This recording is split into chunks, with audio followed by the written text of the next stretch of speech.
So obviously you've got a long history with FX. What do you feel like your time on the network really taught you?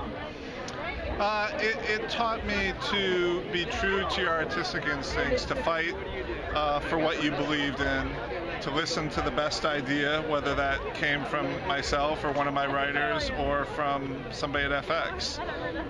It taught me that if everybody pulls together and does their job and really commits 100%, that you can end up with a great TV show.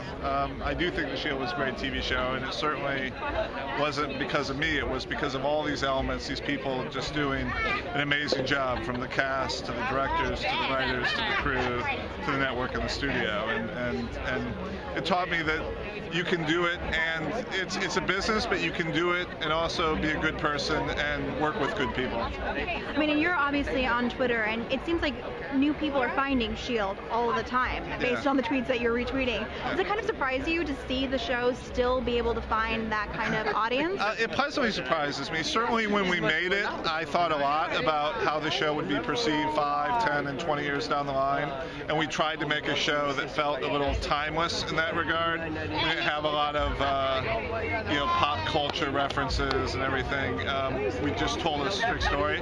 So I'm glad that paying attention to that then pays off now, and that people can still enjoy the show even though the cell phones are a little bit bigger than they might be now. There's certain technological things that you can never anticipate, obviously. Yeah. But for the most part, I think it's a good watch now, and I guess as Breaking Bad was ending, it drew a lot of attention to the Shield. Yeah. A lot of people were making Shield Breaking Bad comparisons, which is nice company to be in, obviously. And it seems like a lot of people who have finished Breaking Bad, looking for something to watch, are kind of giving the Shield a shot now, which is nice. Yeah, absolutely. And, given the sheer number of quality shows that have come from FX and now that are on FXX as well, do you have a personal favorite show beyond your own? Well, I have a lot of friends that have shows, so you can start listing all of them off. I'm not. Let me put it this way: I'm going to ignore the dramas where Kurt Sutter and Graham Yost are friends of mine, and Tim Minear, who works on American Horror Story. And I will say that in the same way that The Shield, I think, did something for drama, I think It's Always Sunny in Philadelphia did something in the comedy world. One of my proudest moments at FX has nothing to do with The Shield. It has to do with me going in, and I wasn't the only one who went into John Landgraf after the first season of Sunny when the ratings weren't so hot, and I said, you've got to make more episodes of this show. You can't let this show go away. It's just too good. It's too amazing. And certainly his own instincts, and hearing from a lot of people, whatever the reason was, they picked up more. It's turned into this big hit. Yeah. Such a funny show. I see Rob and Caitlin sort of back there.